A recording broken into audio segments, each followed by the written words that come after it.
What's the millennial question? Apparently, millennials as a generation, which is a group of people who were born approximately 1984 and after, are tough to manage. And they're accused of being entitled and narcissistic and self-interested, unfocused, lazy. But entitled is the big one. And because they confound leadership so much, what's happening is leaders are asking the millennials, what do you want? And millennials are saying, we want to work in a place with purpose, love that. We want to make an impact, you know, whatever that means. We want free food and beanbags. And so somebody articulates some sort of purpose, there's lots of free food and there's beanbags, and yet for some reason they're still not happy. And that's because they're missing, there's a missing piece. What I've learned is that I can break it down into 4 pieces, right? There are four things, 4 characteristics. One is parenting, the other one is technology, the third is impatience, and the fourth is environment. The generation that we call the millennials, too many of them grew up subject to, not my words, failed parenting strategies, you know? Where, for example, they were told that they were special all the time. They were told that they could have anything they want in life, just because they want it, right?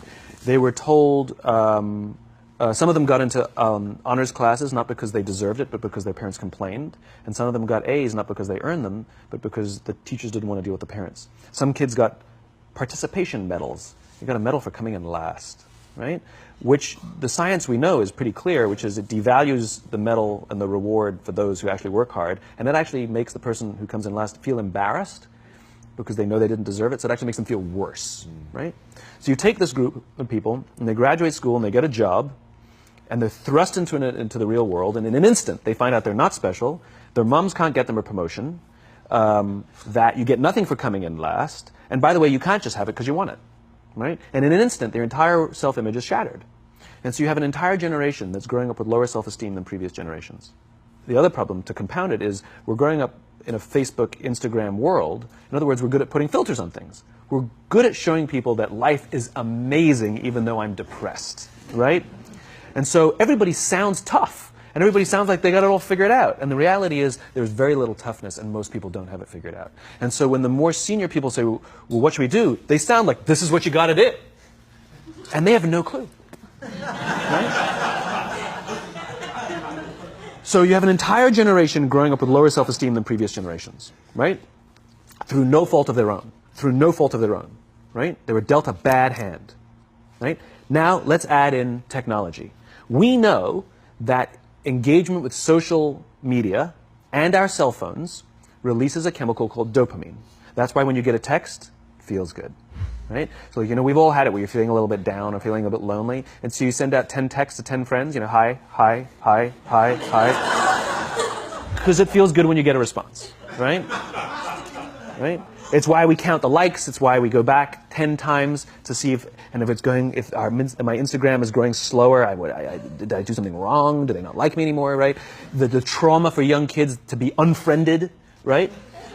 Because we know when you get it, you get a hit of dopamine, which feels good. It's why we like it. It's why we keep going back to it. Dopamine is the exact same chemical that makes us feel good when we smoke, when we drink, and when we gamble.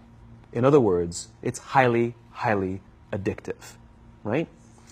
We have age restrictions on smoking, gambling, and alcohol, and we have no age restrictions on social media and cell phones, which is the equivalent of opening up the liquor cabinet and saying to our teenagers, hey, by the way, this adolescence thing, if it gets you down.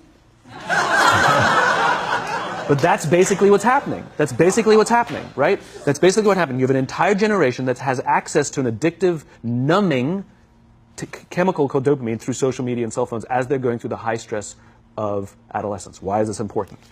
Almost every alcoholic discovered alcohol when they were teenagers. When we're very, very young, the only approval we need is the approval of our parents.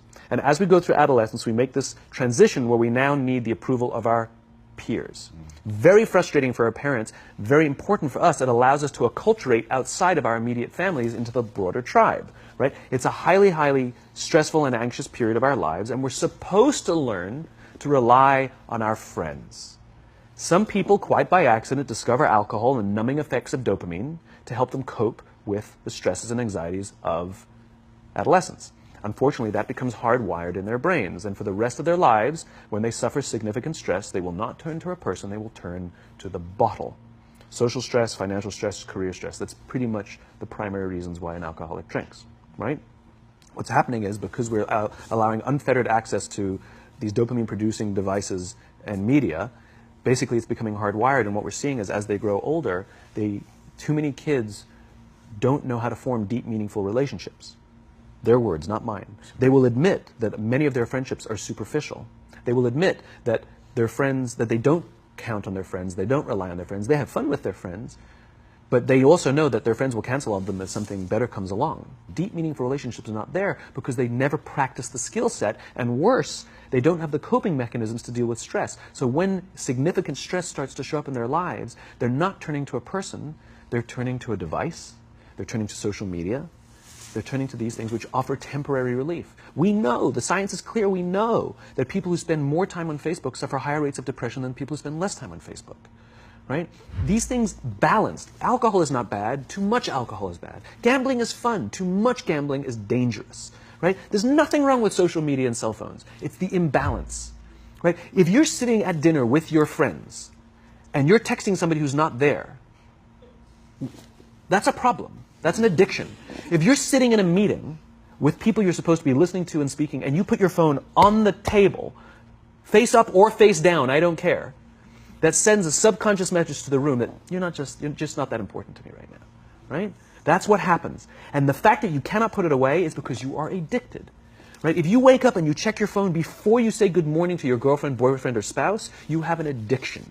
And like all addiction, in time, it'll destroy relationships, it'll cost time, and it'll cost money, and it'll make your life worse, right? So you have a generation growing up with lower self-esteem that doesn't have the coping mechanisms to deal with stress, right? Now you add in the sense of impatience, right? They've grown up in a world of instant gratification. You want to buy something, you go on Amazon, it arrives the next day. You want to watch a movie? Log on and watch a movie. You don't check movie times. You want to watch a TV show? Binge. You don't even have to wait week to week to week, right? I know people who skip seasons just so they can binge at the end of the season, right? Instant gratification. You want to go on a date? You don't even have to learn how to be like, hey. You don't even have to learn and practice that skill. You don't have to be the uncomfortable one who says yes when you mean no and says no when you mean no and yes when you...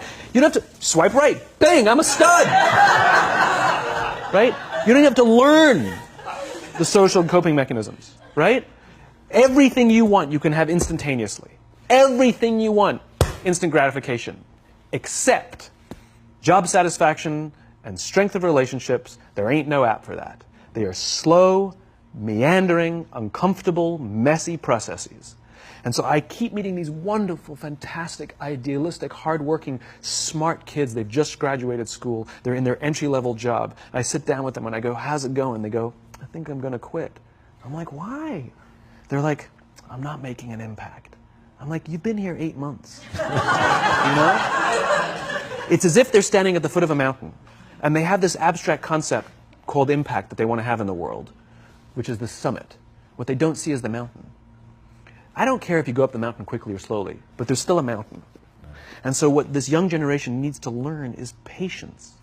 That some things that really, really matter, like love, or job fulfillment, joy, love of life, self-confidence, a skill set, any of these things, all of these things take time.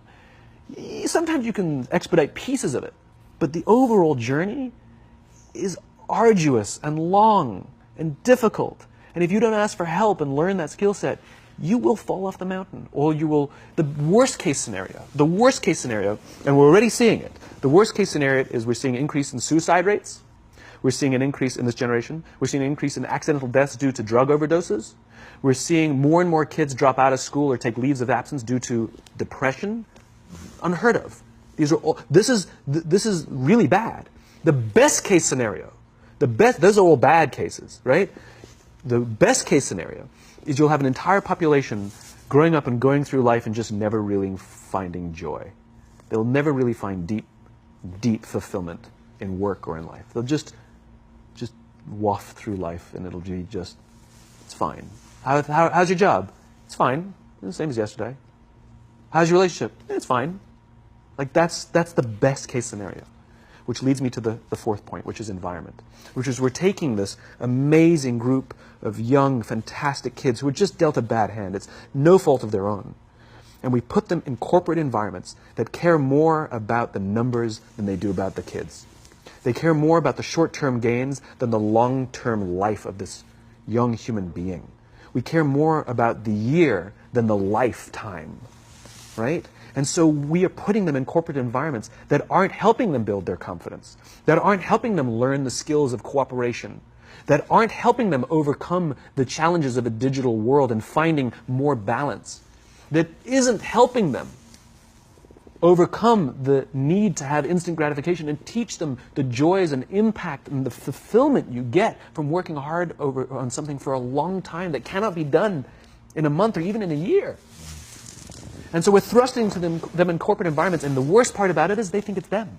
They blame themselves. They think it's them who can't deal. And so it makes it all worse. It's not. I'm here to tell them it's not them.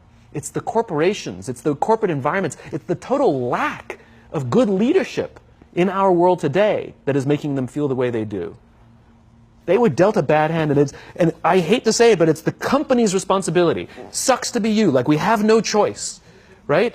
This is what we got, and I wish that society and their parents did a better job. They didn't. So we're getting them in our companies, and we now have to pick up the slack. We have to work extra hard to figure out the ways that we build their confidence. We have to work extra hard to find ways to teach them the social skills that they're missing out on. There should be no cell phones in conference rooms. None. Zero.